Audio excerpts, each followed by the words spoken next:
You're not honoring the legacy of Martin Luther King Jr. and the civil rights movement. You're not protesting anything running out with brown liquor in your hands, breaking windows in this city. T.I. and Killer Mike own half the West Side. So when you burn down this city, you're burning down our community. If you want change in America, go and register to vote. Atlanta is not perfect, but we're a lot better than we ever were, and we're a lot better than cities are. I'm mad as hell. I woke up wanting to see the world burn down yesterday because I'm tired of seeing black men die. He casually put his knee on a human being's neck for 9 minutes as he died like a zebra in the clutch of a lion's jaw. And we watch it like murder porn over and over again. So that's why children are burning to the ground. They don't know what else to do. And it is the responsibility of us to make this better right now.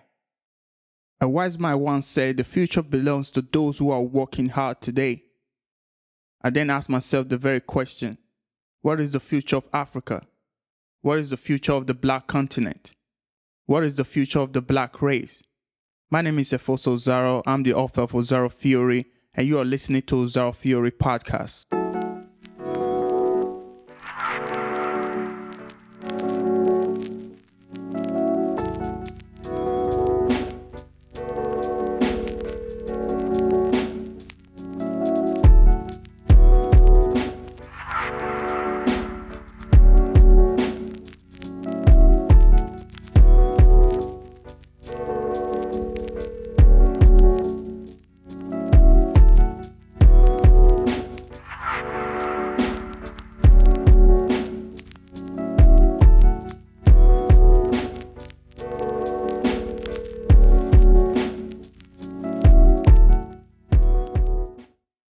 Hello, welcome back to the Osaro Theory Podcast.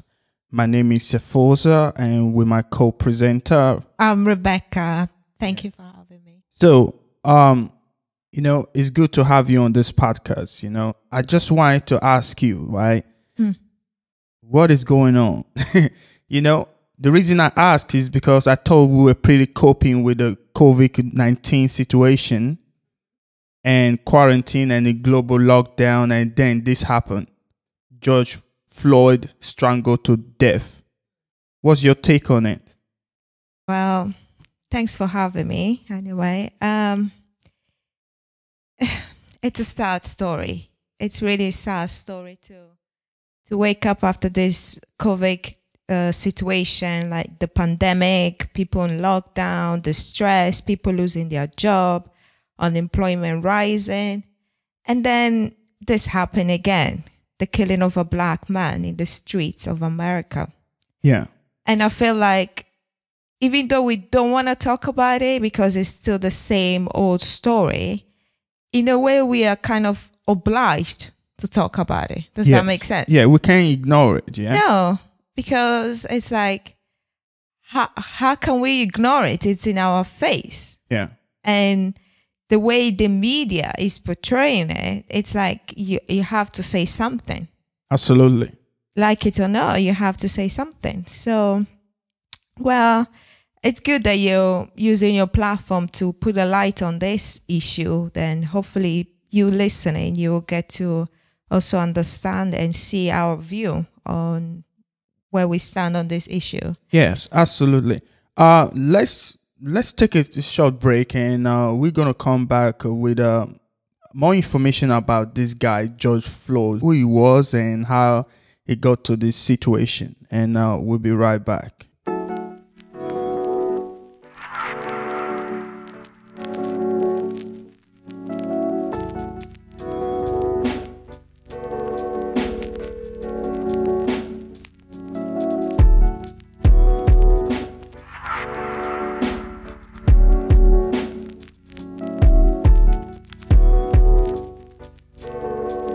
I am giving a shout out to a wonderful brother, or to this wonderful network.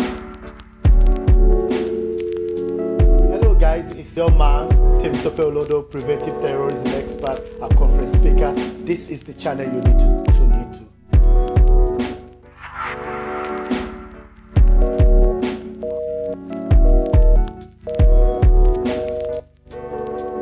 Okay, this is a shout out. Well done, guys, for what you're doing in the community. And the truth is that there is no excuse not to talk.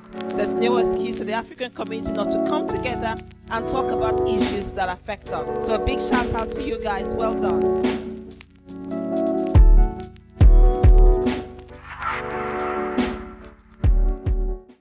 Thank you for joining us.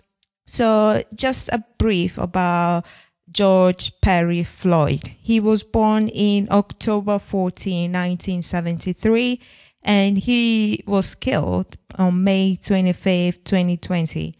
He was 46 years old African American who was born in North Carolina and raised in Houston, Texas. In 2014, Floyd moved to Minnesota. He lived in St. Louis Park and worked in the nearby Minneapolis as a restaurant security guard for 5 years. At the time of his death, Floyd had recently lost his job due to Minnesota's stay-at-home order during the COVID-19 pandemic. Floyd was the father of 2 daughters, aged 6 and 22, who remained in Houston. He was described as a gentle giant by friends and family. Thank you for that. The audio I played earlier was the mayor of Atlanta telling protesters to go home and honor the death of Floyd. Let's hear the statement again. And I think we can elaborate on what she's trying to tell the protesters. Above everything else, I am a mother. I am a mother to 4 black children in America, one of whom is 18 years old.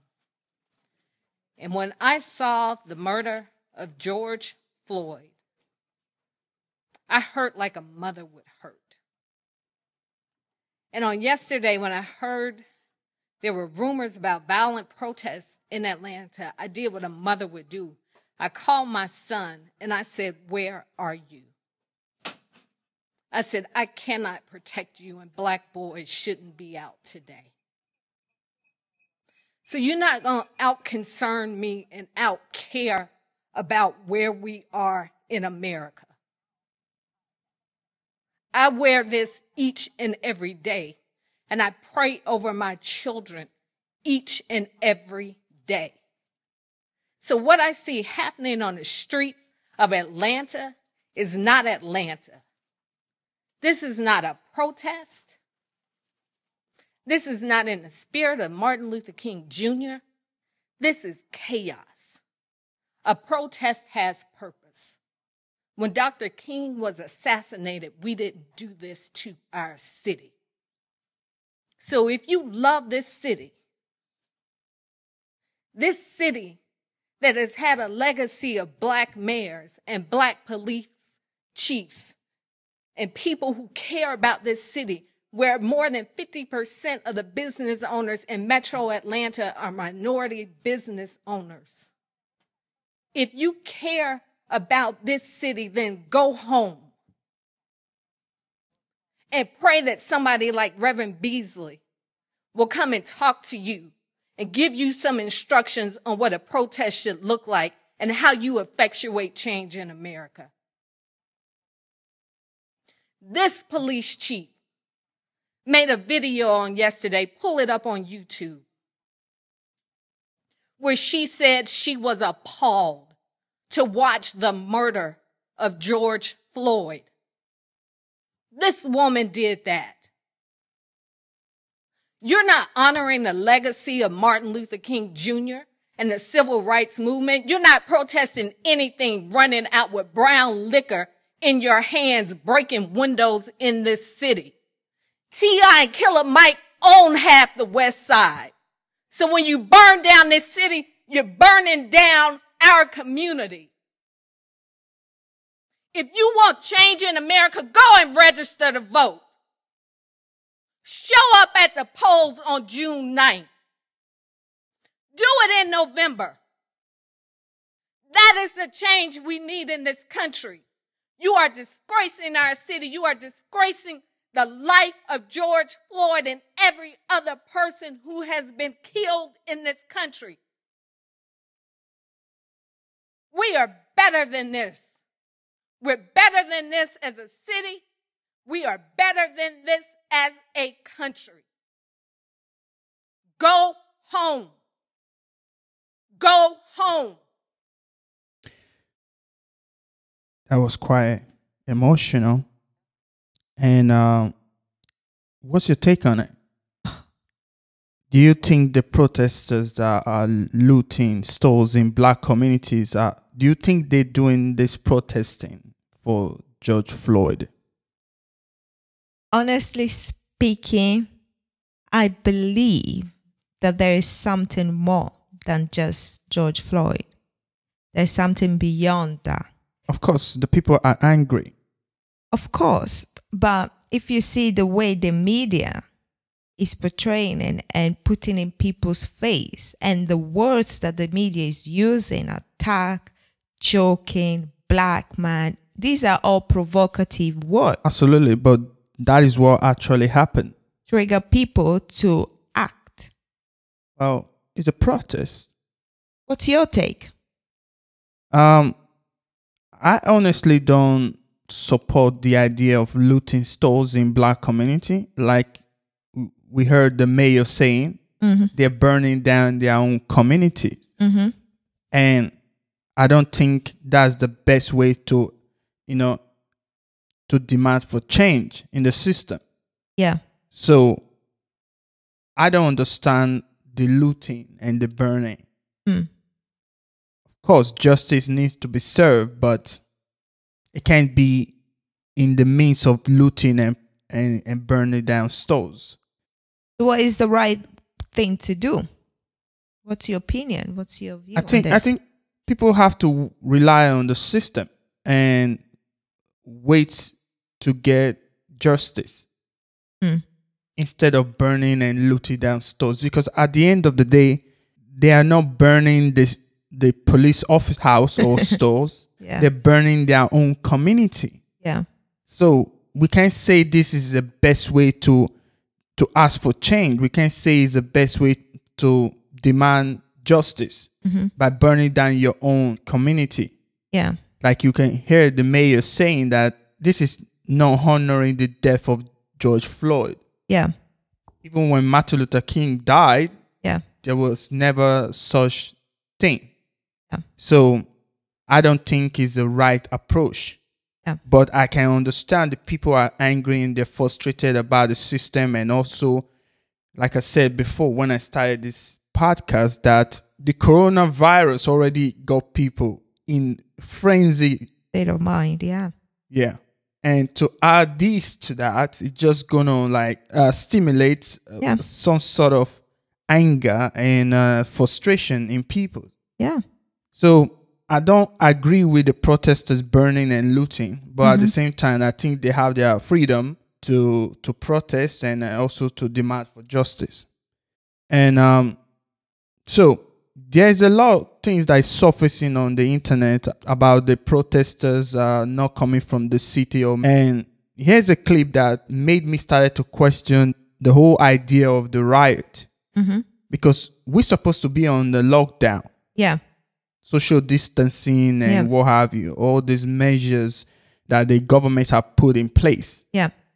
When this happened, people started to disregard the idea of social distancing and all these preventive measures that the government have put in place to try and contain the coronavirus epidemic. Let me play a clip that got me questioning the whole idea of. As you know, as we've been co-hosting the Five together this week, I told you that just by my experience of reporting on protests and being in the thick of Baltimore, Ferguson, that the bad actors were people that weren't from the area. This wasn't something that I just made up. It's just a matter of experience and being there on the ground. And as you know, the mayor and the governor, as the records are starting to come out, they told us that all the people that they arrested were people from out of state. That's what's going on right now. You have people that have their own agenda, that are anarchists, that are part of Antifa, that are professional paid protesters. I know this because as I would go to city, I would see some of the same faces. These people jobs are to agitate and to stir up hatred. There are a lot of peaceful protesters that are on the ground. And so what needs to happen is that the governor really needs to establish control. There has to be a clear separation between the people that are exercising constitutional protected protest and the anarchists. The people that are there on the ground that are from the community, they don't want to set up the businesses that they go to on a daily basis on fire. It's the people that have absolutely no connection to the community that are seeking to set those places on fire. And so what the governor needs to do, I mean, this is a fourth chance. I mean, this happened Wednesday, Thursday, Friday. This is Saturday night. And it seems to be that there is no control.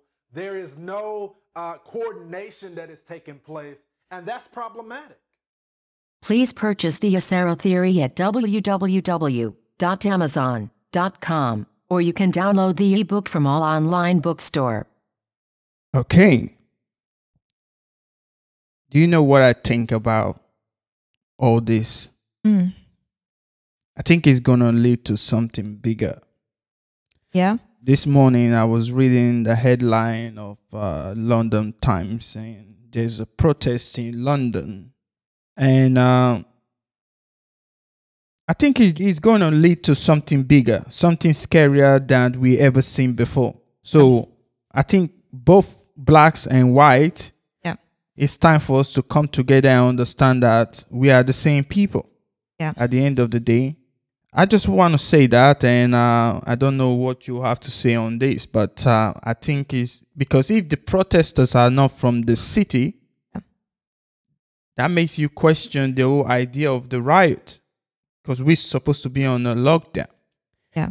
You know, anyway, what's your say on this? I feel that people should communicate.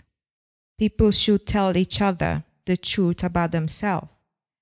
I believe, rightly or wrongly, that the basic cause of all conflict in this world is that people of different factions, people of different nations, people of different race are being deliberately kept in ignorance of the truth about each other by self-seeking and conflict-loving people. I believe that if ignorance can be banished from this world, if people can communicate with each other, the cause of all wars and fear and hatred can be banished as well. And this is just from Credo Mutua. And it's just to, again, to get to tell our people that at the end of the day, what are we fighting for? What are we trying to gain? What is the aim of all this? Yeah. We're going nowhere. And yes, that comes to the end of this episode. And thank you for joining us on this episode. So, yeah, it's a sad situation that is happening in Minnesota. And rest in peace to George Floyd. So, yeah, black people, white people, we need to come together and understand that we are one family at the end of the day. Yeah. We are the same people. And that's all I've got to say. It's a matter of time that we put our differences aside, get to know each other, understand each other, and accept each other. It's not about the color. It's not about your race. It's not about where you live or where you come from. It's about being human. And being human is the first step towards everything. We just have to accept that we are human beings. Absolutely. Yeah, sure. Definitely. So, yeah, we hope to see you in the next episode. And make sure you visit our website, www.osarotheory.com, where you can listen and subscribe to the podcast so you will never miss a show. While you're at it, if you found value in our podcast, we will appreciate a rating on iTunes. Or if you could simply tell a friend about our podcast, that will help us too. If you like this podcast, you might want to check out our ebook, The Osaro Theory. Efos Osaro is available for private coaching and mentoring. Make sure you tune in for our next episode. Bye.